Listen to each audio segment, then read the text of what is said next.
Hello, welcome to বটানি facts. আজকে আমি যে বিষয়টা নিয়ে ভিডিও করছি সেটা হচ্ছে ওয়েস্ট বেঙ্গল স্কুল সার্ভিস কমিশনের যে পরীক্ষাটা হলো 9, 10 এবং 11, 12। তো এই পরীক্ষায় অনেকেই তোমরা ভালো স্কোর করেছো। তো সেই স্কোরের ভিত্তিতেই যারা যারা মনে করছো যে ইন্টারভিউ এবং ডেমোর জন্য নিজেকে প্রিপেয়ার করবে, তার জন্য একটা ক্লাস অর্গানাইজ করা হবে। তো সেই বিষয়ে কি ভিডিওটা, যে ইন্টারভিউ এবং এই ডেমো ক্লাসে কি থাকবে না থাকবে, কবে থেকে শুরু হবে, এটা রেমুনারেশন কি হবে, সেই বিষয়ক এই ভিডিওটা। তো আমি সবার প্রথমে বলি যে সবাই মোটামুটি ভালো পরীক্ষা দিয়েছো, ঠিক আছে। আমি বলছি যে 9, 10 এবং 11, 12, 9, 10 এবং 11, 12 দুটোর জন্য কিন্তু আলাদা আলাদা কাট অফ হবে, এটা তোমরা সবাই বুঝতে পারছো। এবার তোমরা এটাও বুঝতে পারছো যে 9, 10-এ কিন্তু চান্সটা অনেক বেশি, কারণ এতে ভ্যাকেন্সির পরিমাণ প্রায় 4000, ঠিক আছে। 11, 12-এ ভ্যাকেন্সিটা তুলনামূলক কম, তাই এটাতে চান্সেস একটু কম। এবং আমি আরেকটা কথা বলবো যে 11, 12-এ এটা হচ্ছে এসএসসির একদম আলটিমেট পোস্ট, ঠিক আছে, সব থেকে বড় পোস্ট বলা ভালো। তো এখানে বেতনটাও অনেক বেশি, তাই এটা পেলে সচরাচর কেউ ছাড়বে না আশা করি, ঠিক আছে। তাহলে 9, 10 কী হবে, এই ভ্যাকেন্সিটা রোল আউট করার চান্সেস আছে, ঠিক আছে। এটা বেশ কয়েকদিন ধরে চলবে, মানে হয়তো এটার জন্য 5টা বা 6টা লিস্ট বেরোবে, ঠিক আছে। সেই লিস্ট দিয়ে 9, 10-এর কিন্তু ভ্যাকেন্সিগুলো ফিল আপ হতে থাকবে। অনেকে যারা ইন সার্ভিস টিচার আছেন তারা হয়তো 9, 10 কোয়ালিফাই করবেন কিন্তু জয়েন করবেন না, তারা 11, 12 পেয়ে গেলে 11, 12 জয়েন করবেন। যারা হয়তো অনেক দিন ধরে ইন সার্ভিস আছেন, মানে যারা এই 2016-র ক্যান্ডিডেট নন, তারা হয়তো পরীক্ষাটা দিয়েছেন কিন্তু আলটিমেটলি তারা হয়তো ম্যাক্সিমামটাই জয়েন করবে না, ঠিক আছে। তো এইভাবে জিনিসগুলো রোল আউট হবে, ঠিক আছে। অনেকে হয়তো প্রাইমারি করছেন অনেক দিন ধরে, তো তার হয়তো বেতনে ম্যাচ করবে না 9, 10-এর ইনিশিয়াল যেটা স্যালারি, সেটা হয়তো মানে তার থেকে উনি অনেক বেশি বেতন পান।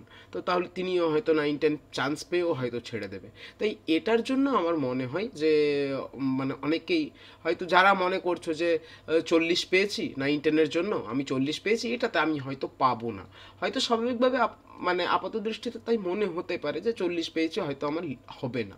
আমিও বলছি যে তোমরা কিন্তু আশাটা ছাড়বে না, কারণ এটা রোল আউট করবে এবং এটা কি হবে আলটিমেটলি হয়তো 2 মাস বাদে যখন সবাই হয়তো মানে জিনিসগুলোকে ভ্যাকেন্সিটা হয়তো নেবে, মানে পোস্টটা নেবে, তারপর তারা হয়তো নিজেদেরকে বলবে যে আনউইলিং, তারা জয়েন করবে না।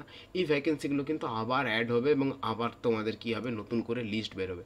তাই আমি প্রত্যেককে বলছি, যে সমস্ত মানে ইউআর ক্যান্ডিডেটদের আমি বলছি, যাদের 9, 10-এ তোমাদের কত হচ্ছে, মোটামুটি 44 হচ্ছে, এই মার্কসটা যাদের আছে এখন, তারা নিজেদের প্রিপারেশন শুরু করে দাও ইন্টারভিউর জন্য। এবং 11, 12-এ ফ্রেশার্স বলছি, আমি দুটোই ফ্রেশার্সেরই বললাম, যারা ইউআর আছো, যারা ইউআরে হয়তো 43 অ্যাবাভ পাচ্ছ, যেহেতু প্রশ্ন একটু কঠিন হয়েছিল, তাই তারা নিজেরা কিন্তু প্রিপারেশন শুরু করে দিতে পারো। আমি কিছু জায়গা বলবো যে ইউআরে যারা 50 আছো বা 50 অ্যাপ আছো বা 47 to 50 আছো, তারা মোটামুটি ধরে নিতে পারো যে তাদের অনেকটাই চান্স আছে, ঠিক আছে। 9, 10-এ যারা 50 অ্যাবাভ আছো, তাদেরও ধরে নিতে পারো অনেকটাই চান্স আছে। তো বক্তব্য হচ্ছে তোমরা এটা বুঝে নাও যে প্রিপারেশন নেবে কি নেবে না, মানে এমন যেন ঘটনা না ঘটে যে আলটিমেটলি তোমার মানে চান্স চলে এলো আর তুমি নিজেকে রেডি রাখলে না। এই তো 3 মাসে হয়তো অনেকটা প্রিপেয়ার হয়েছো, তারপরে তুমি হয়তো নিজেকে রেডি রাখলে না যে না আমার হয়তো হবে না, কিন্তু তোমার হয়তো হলো। তো সেই সময় যেন আফসোসটা না হয়। আমি বলছি না যে আমার কাছে পড়তে হবে, তোমরা নিজেরা নিজেদের প্রিপারেশন শুরু করো, ঠিক আছে। আমি তোমাদেরকে কিছু কথা বলবো যে আমার যে ডেমো ক্লাসটা হবে সেটাতে কি করা হবে। আমি প্রথম কথা তোমাদেরকে রেডি করব যে ইন্টারভিউ কেমন করে হয় এবং ইন্টারভিউর জন্য কি কি করা দরকার, সেই জিনিসগুলো সম্পর্কে সামান্য কিছু কথা বলবো। বিশেষ করে আমি সাবজেক্টটাকে কনসেপচুয়াল ওয়েতে পড়াতে চাই, মানে এতদিন যেটা পড়েছো তোমরা, সেই পড়াটা হয়তো কীরকম ছিল, ইনফরমেটিভ পড়া ছিল।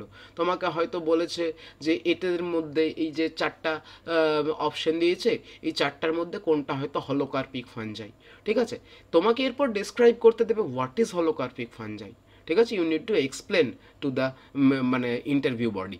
তোমাকে ওদের ইন্টারভিউয়ারদের সামনে তোমাদেরকে ডেসক্রাইব করতে হবে যে হলোকার্পিক ফানজাই জিনিসটা কী আর ইউকার্পিক ফানজাই যে জিনিসটা কী। উদাহরণ তো তারা জিজ্ঞাসা করতেই পারে, কিন্তু সাথে তোমাকে এইটা হচ্ছে ভাইভার অ্যাপ্রোচ, যে ভাইভাতে তোমাকে বেশিরভাগটাই কনসেপচুয়াল প্রশ্ন করবে, ইনফরমেটিভ প্রশ্নও করতে পারে, কিন্তু সাথে সাথে তোমার কনসেপ্টটাকেও তারা চেক করবে।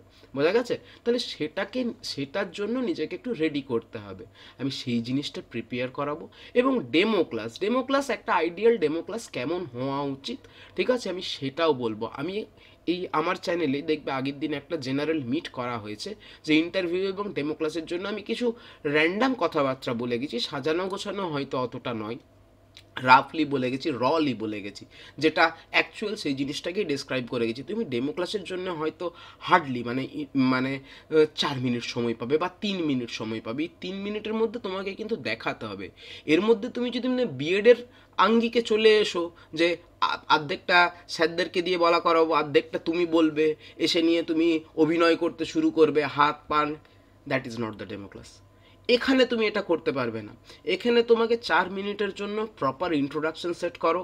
তুমি হয়তো এমনও ঘটনা ঘটবে তুমি প্রপার টপিকটার মধ্যে ঢুকতেই পারবে না, ঠিক আছে? ঢোকার আগেই তোমাকে হয়তো ওইটুকুন দেখেই তারা বলবে যে ঠিক আছে নেক্সট জন, কারণ তাদের কাছে ইউজ প্রেশার আছে, ঠিক আছে? অনেকজন একসাথে ইন্টারভিউ দেবে, তোমাদের মানে ভ্যাকেন্সির সংখ্যা অলমোস্ট 35,000।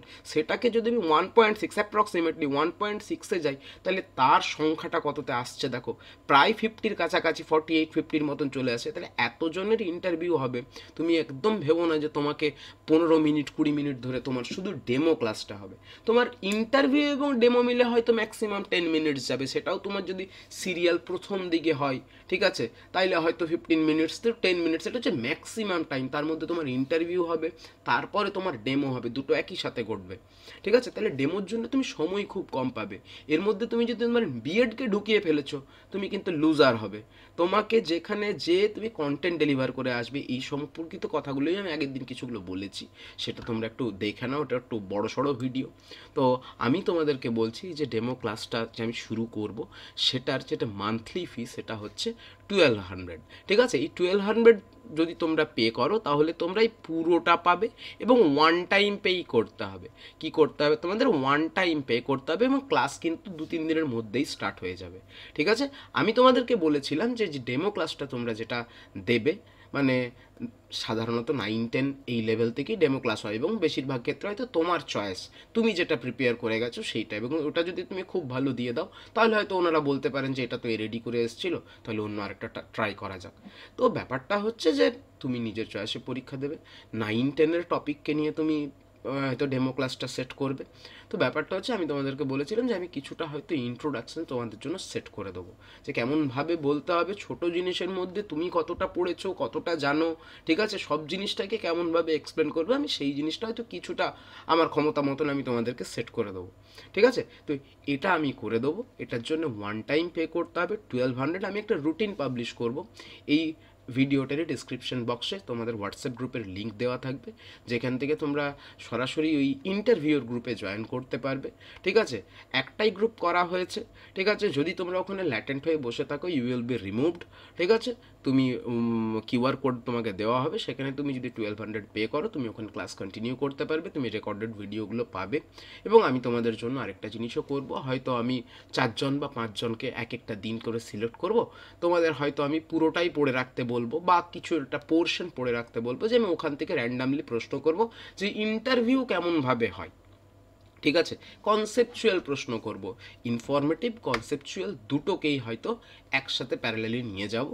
তো এইভাবেই ক্লাসটা হবে। তো এটার জন্য 1200 ওয়ান টাইম পে করতাম, হ্যাঁ, ঠিক আছে? তো এটা যতদিন তোমার ক্লাস হচ্ছে, মানে যতদিন না তোমার ইন্টারভিউ হচ্ছে, ততদিন অবধি তোমাকে করা হবে, মানে আপ টু মোটামুটি ডিসেম্বর অবধি ওই সময়ই দেওয়া হয়েছে যে ইন্টারভিউ হবে। তাহলে এই গেল কথা। তোমরা একবার পুরনো ভিডিওটা, মানে এর আগের ভিডিওটা তোমরা একবার দেখে নিও, তোমরা ওখানে বুঝতে পারবে। আমি অনেক মানে অ্যাকচুয়ালি সেখানে লাইভ ইন্টারাকশন ছিল, অনেক স্টুডেন্টস ছিল, ঠিক আছে? তারা বিভিন্ন রকমের কোশ্চেন করেছে, তাদের অ্যান্সার দেওয়া আছে, ইন্টারভিউ কেমন করে দিতে হবে, ডেমো ক্লাস কেমনভাবে দিতে হবে, আমি সেই সম্পর্কিত কিছু কথা বলেছি।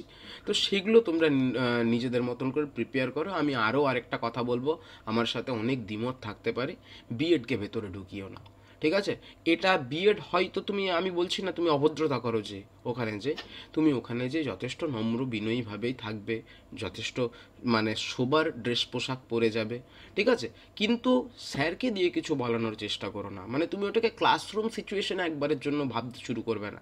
তুমি যদি প্রপার কন্টেন্ট ডেলিভার করে আসো না, তোমার কিচ্ছু প্রয়োজন পড়বে না যে তুমি বিএডে কী করেছো, এতে ইন্টারাকশন হলো কি না, দ্যাট ডাজেন্ট ম্যাটার। তুমি প্রপারলি শুধু তোমার কন্টেন্টটাকে ডেলিভার করে আসো, তুমি যেটাই পড়াচ্ছ সেটা যেন ঠিকঠাকভাবে মানে পড়িয়ে আসো। এবং এটাও যেন মনে না হয় যে তুমি ঘর থেকে প্রিপেয়ার করে গেছো ঝরঝর ঝরঝর করে মুখস্থ বলছো।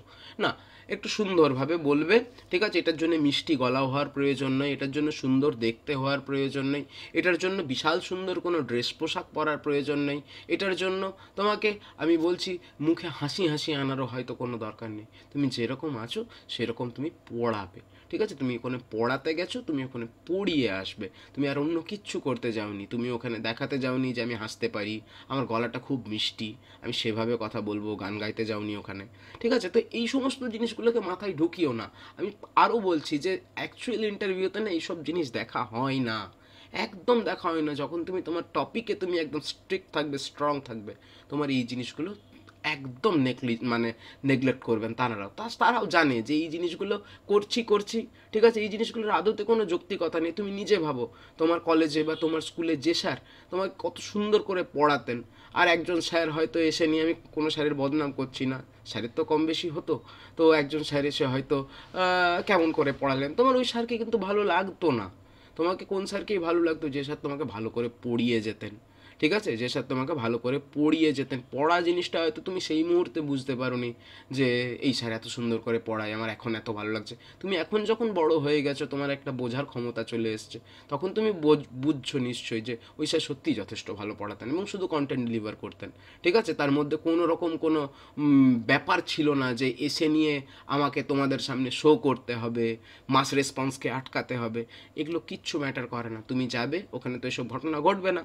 ওখানে তুমি সিম্পল যাবে, সিম্পল যেয়ে নিয়ে তুমি নিজের কন্টেন্টটা প্রপার ওয়েতে ভয়েস মডিউলেট করে করতে পারো, তুমি ডেলিভার করে আসবে, ঠিক আছে? তোমাকে হাসা, তোমাকে ওই অর্ধেকটা তুমি বলো অর্ধেকটা আমি বলি, তুমি এসব বলবে না, তোমাকে স্যারের অ্যান্সারই দেবে না। তুমি হয়তো কিছু একটা জিজ্ঞাসা করলে, স্যার হয়তো উল্টো অ্যান্সার দিল, নাও তুমি ওটাকে আরও ঘোরাও, তোমার সময় কেটে যাবে, তুমি 3-4 মিনিটের মধ্যে এত কিছু করতে পারবে না। তাই নিজের যেটা কন্টেন্ট, যেটা তুমি প্রিপেয়ার করে যাবে, নিজের যেটা টপিক, সেইটাতে তুমি স্টিক থাকো, তুমি আর 5 দিকে ভেবো না। এটা আমার মত, একদম সম্পূর্ণ নিজস্ব মত। কিন্তু তুমি ভদ্র হও, তুমি বিনয়ী হও, তুমি ওখানে যেয়ে কোনো অভদ্রতা করবে না, তোমার মধ্যে যেন কোনো অ্যারোগেন্স না আসে, তোমার মধ্যে যেন কোনো রোয়াব না আসে, এই আমি তো সব জানি, ঠিক আছে, এরা কি, এই ক্লাসটা কিছুই না, এটা সাধারণ একটা ক্লাস, এটাও যেন তোমার মধ্যে না আসে। তারা তোমার থেকে অনেক উঁচু, তোমাকে পড়াতে দিয়েছেন, তোমাকে ওইটুকুনের মধ্যে ওনাদেরকে দেখাতে হবে, এটাই তোমার পরীক্ষা, ঠিক আছে? আর ইন্টারভিউ কীরকম হয় সেগুলো নিয়ে আমি কিছু কথা বলেছি, তোমরা একটু দেখো, ঠিক আছে? তাহলে আমি 2 থেকে 3 দিনের মধ্যে, মানে হয়তো রবিবার থেকে ক্লাসটা স্টার্ট হবে। ওকে, থ্যাংক ইউ।